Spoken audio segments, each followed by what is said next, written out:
अपने माँ बाप को खा लो। भाई बोलना, कचरा भी बहुत बढ़ रहा, कचरे की भी संख्या तो बढ़ रही है, वो भी हजम करो खा खा के। फिर अंग्रेजों का यही तो फॉर्मूला था, क्रिश्चियन लोग यही तो फॉर्मूला अपनाते हैं, फूट डालो साहब। ये क्रिश्चियन कौम है, 12 को मारा कूटा 400 करोड़ हो गए।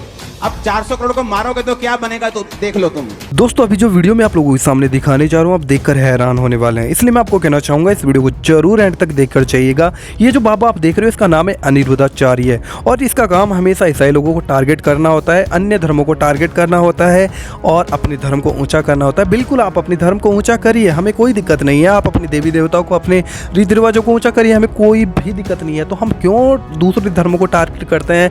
और इस वीडियो में इस बाबा ने कुछ ऐसी बातें बोली है आप सच में देखकर हैरान होने वाले हैं।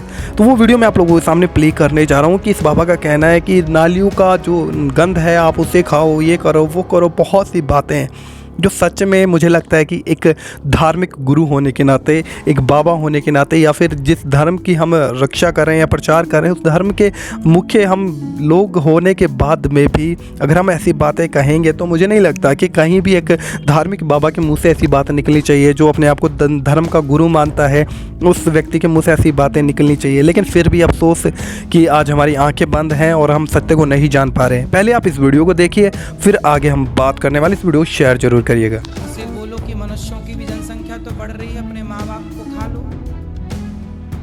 भाई मनुष्य भी तो बढ़ रहे हैं, अनकंट्रोल हैं, तो का आदमी को खाने लगेगा कोई?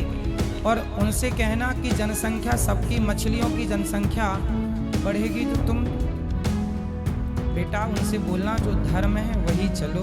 बोले जनसंख्या तो फिर बहुत लोगों की बढ़ रही, सबको खाओ।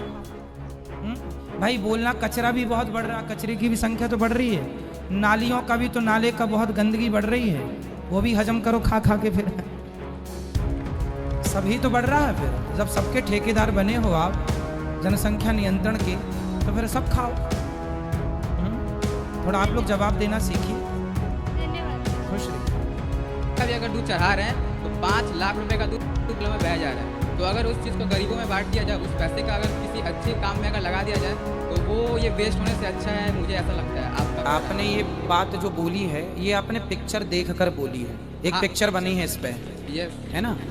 बोली ना? हाँ। आपने पिक्चर देखी फिर आपने ये बात बोली। पिक्चर में इतना कुछ नहीं बोला था, पर जब नहीं, उनने बोला था कि पिक्चर गरीबों में बांट देना था, दूध से क्या होता है, गरीबों में बांट दो।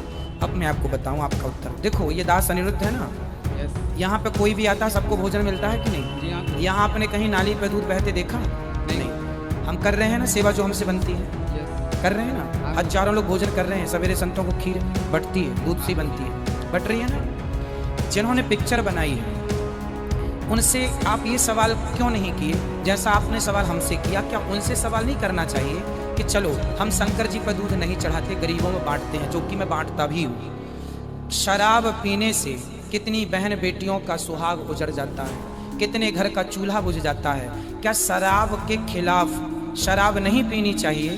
क्या इस बात पर आज तक कोई पिक्चर बनी? नहीं गुरुजी, नहीं बनी ना। मतलब वो शराब का तो समर्थन करते हैं, जीना अगर जरूरी है तो पीना बहुत जरूरी है, ये वो लोग कहते हैं। मुझे पीने का शौक नहीं, पीता हूँ गम भुलाने को, ये गाने हैं। तो शराब, अब मुझे ये बताओ शंकर जी पर दूध चढ़ाने से ज़्यादा नुकसान है भारत को या शराब पीने से ज़्यादा नुकसान है भारत को? गुरुजी मेरे हिसाब से दोनों सही है, क्योंकि अगर आप दूध को भी वेस्ट करो इधर शराब को भी। बेटा दूध ऐसा है कि दूध तो गाय रोज दे। दोस्तों अभी आपने जो वीडियो देखी है इसके विषय में अंकुर नरूला जी जो पंजाब के एक बहुत ही परमेश्वर के मशहूर दास हैं, उन्होंने इसके विषय में क्या कहा है। देखिए बाइबल इसके विषय में कहती है कि परमेश्वर ने जगत से ऐसा प्रेम रखा कि उसने अपना इकलौता पुत्र दे दिया, क्योंकि परमेश्वर पापियों के लिए आया और लेकिन वो धर्मियों के लिए आने वाला है। मैं दोस्तों आप लोगों के सामने वीडियो प्ले करने जा रहा हूँ, पहले आप इस वीडियो को देखिए फिर हम आगे बात करते हैं। जब पतरस को पकड़ लिया गया और पतरस को कहा कि तूने आज से यीशु मसीह के नाम के कारण बातें नहीं करनी, उसने कहा ये कैसे हो सकता है कि जो कुछ परमेश्वर मुझसे कहता है वो मैं ना कहूं और इंसान की बात को सुनूं।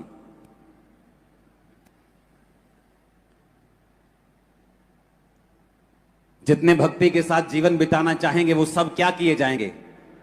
ऊंची आवाज में बोलो। ओवरफ्लो में भी आवाज आनी चाहिए, ओवरफ्लो से भी क्या किए जाएंगे? जितने भक्ति के साथ बाइबल कहती जीवन बिताना चाहेंगे वो सब सताए जाएंगे। कल एक खबर आ रही थी कि एक व्यक्ति किसी को चर्च लेके गया और उसको बोला गया कि तू इसको चर्च क्यों लेके गया, तेरे पे केस करेंगे क्योंकि तू किसी को क्रिश्चियन बना रहा है। तो मेरा एक क्वेश्चन है कि जब एक व्यक्ति मुस्लिम बन जाता है या हिंदू बन जाता है या क्रिश्चियन कोई भी दूसरे धर्म में जाता है तो वो क्या होता है? क्या आप ऐसा कभी आपने सुना है कि एक व्यक्ति मुस्लिम बन जाए और मुस्लिम गुरु कहें कि भाई साहब तू लंगर भी खा सकता है, प्रसाद भी खा सकता है, तू सब जगह जा सकता है? वो कहते हैं अगर मुस्लिम बनना है तो तुम्हारा एक ही खुदा है। मेरी बात समझ रहे कि नहीं? तो क्या उन पे हम केस कर देंगे?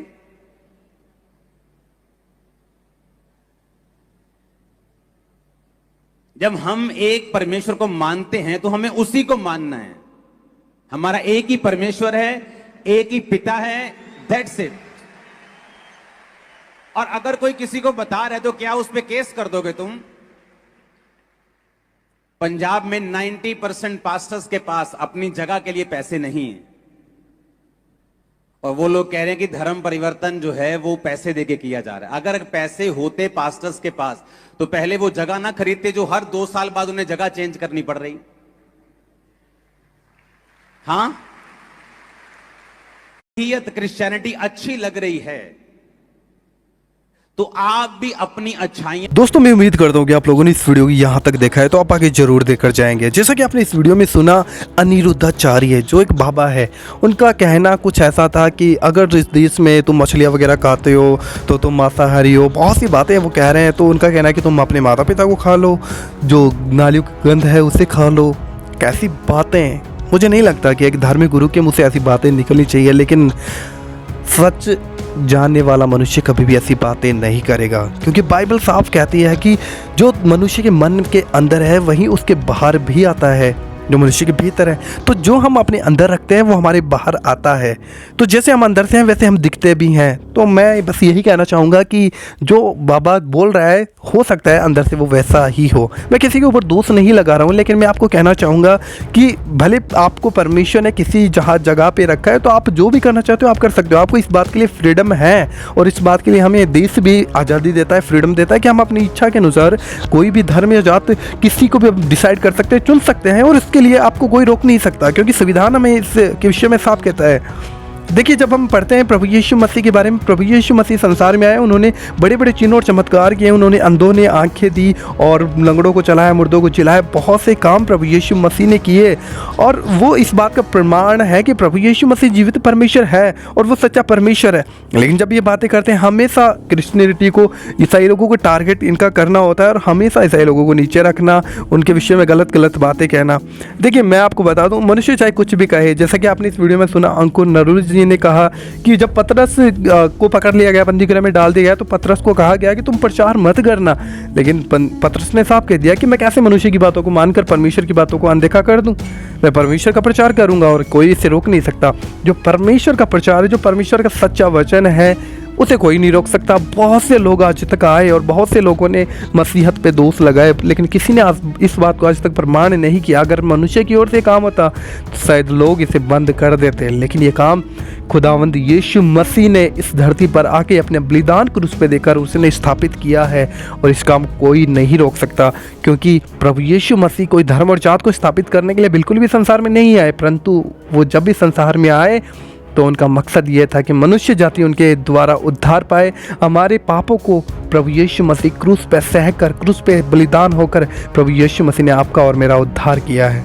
दोस्तों, इस वीडियो में इतना ही। मैं उम्मीद करता हूँ आप लोगों को ये वीडियो अच्छा लगा होगा। इस वीडियो में आप अपनी राय जरूर लिखिएगा। चैनल पहली बार पहुंचे हो तो उस चैनल को सब्सक्राइब करके इस वीडियो को शेयर कर दो। प्रभु आप सभी को आशीष दे। जय मसीह की। God bless you.